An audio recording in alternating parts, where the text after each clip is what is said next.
Assalamualaikum warahmatullahi wabarakatuh. Saya Reza Kusuma dan Fira Ayusa Fitri akan menjelaskan PowerPoint kami yang berjudul dengan Scanning Electron Microscope. Scanning Electron Microscope atau SEM adalah mikroskop elektron yang digunakan untuk melihat permukaan citra suatu bahan. Selain itu, juga dapat memberikan informasi terkait komposisi kimia dalam suatu bahan, baik bahan konduktif maupun bahan non-konduktif. SEM memiliki perbesaran 10-3 juta kali, depth of field 4-0,4 mikrometer, dan resolusi sebesar 1-10 nanometer.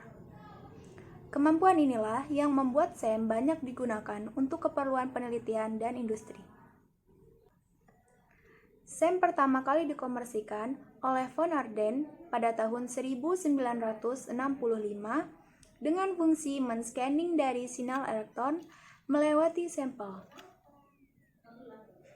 Scanning Electron Microscope atau SEM merupakan instrumen unggul dan mudah digunakan dibandingkan dengan instrumen lain karena memiliki resolusi yang lebih tinggi daripada cahaya.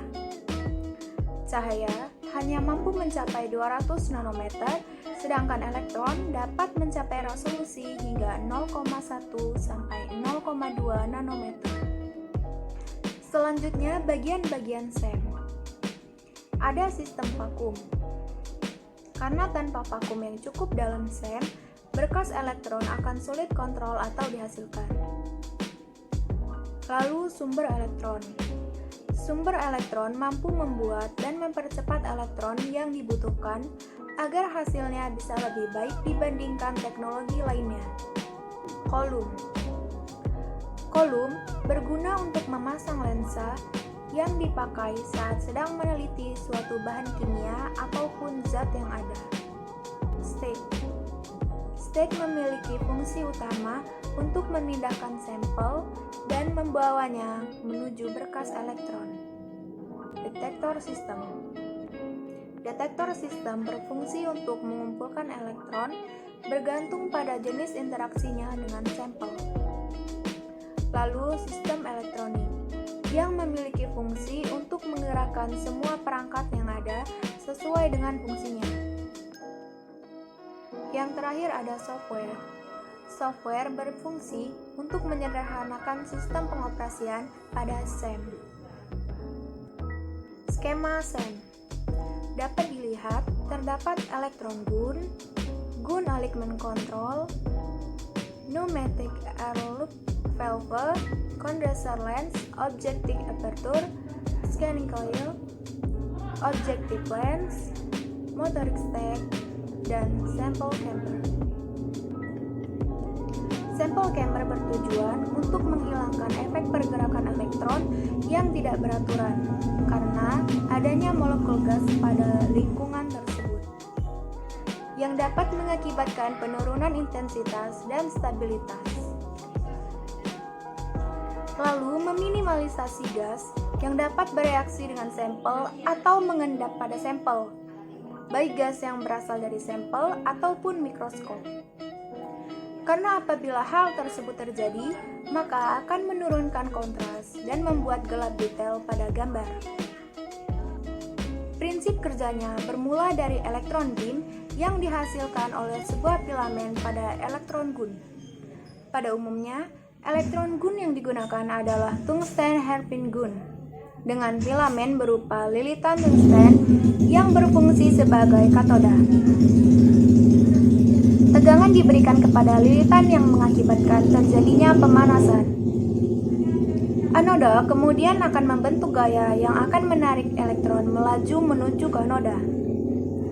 Kemudian, elektron beam difokuskan ke suatu titik pada permukaan sampel dengan menggunakan dua buah kondensor lens. Kondensor lens atau lensa objektif yang kedua memfokuskan beam dengan diameter yang sangat kecil, yaitu sekitar 10-20 nanometer. Ketika elektron mengenai sampel, maka akan terjadi hamburan elektron, baik sekon elektron maupun backscatter elektron. dari permukaan sampel akan dideteksi oleh detektor dan dimunculkan dalam bentuk gambar pada layar monitor CRT. Yang selanjutnya adalah scanning electron microscope, general uses. Poin yang pertama adalah mengamati permukaan pada M sama dengan 10-100.000 X, resolusi permukaan hingga kedalaman 3-100 mm. Poin yang kedua adalah apabila ditambahkan dengan detektor backstreet, SEM berfungsi untuk mengamati grain boundaries. Yang pertama, mengamati grain boundaries pada sampel tanpa ETSA. Yang kedua, pengamatan daerah domain pada material ferromagnetik. Yang ketiga adalah evaluasi orientasi kristalografi grain dengan diameter 2-10. Yang keempat adalah pengamatan fasa lain akibat adanya perbedaan rata grain. Example of application. Yang pertama adalah pengamatan permukaan dengan perbesaran di atas perbesaran mikroskop optik. Yang kedua adalah pengamatan fraktur surface dan perbedaan kedalaman permukaan akibat ETSA. Yang ketiga adalah penentuan orientasi kristalografi akibat preparasi surface, individual grain, fasa precipitate, dan dendrit. Ada 6 example of application. Yang pertama adalah pengamatan permukaan dengan perbesaran di atas perbesaran mikroskop optik. Yang kedua adalah pengamatan fraktur surface dan perbedaan kedalaman permukaan akibat ETSA. Yang ketiga adalah penentuan orientasi kristalografi akibat preparasi surface, individual grain, fasa precipitate, dan dendrit. Yang keempat adalah identifikasi elemen kimia dalam ukuran mikron pada bulk sample X includes fasa precipitate. Yang kelima adalah evaluasi gradien komposisi kimia pada permukaan bulk sampel. Yang keenam adalah pengamatan pada semiconductor device untuk values analisis, function control, dan verifikasi desain sampel. Yang pertama tuh form, solid ataupun liquid dengan tekanan rendah. Size-nya itu dibatasi oleh kemampuan masing-masing peralatan. Biasanya sampel dibatasi 15-20 cm persegi dan kemungkinan untuk ukuran 4-8 cm itu benar-benar itu masih bisa diamati dengan SEM. Yang ketiga adalah preparation, yaitu standar metalografi berupa teknik polishing dan ETSA yang berlaku untuk material konduktif. Untuk material non-konduktif biasanya di-cutting dengan lapisan tipis karbon, gold atau gold alloy, hingga ketebalan lapisan 400 ampere. Sampel harus terhubung dengan holder, biasanya digunakan pasta perak. Sampel harus terbebas dari uap air, bahan pengotor, organik, dan minyak. Capabilities of radar technique. X-ray menyediakan informasi kristalografi, mikroskop optik memberikan informasi awal keadaan permukaan sampel, transmission elektron mikroskop.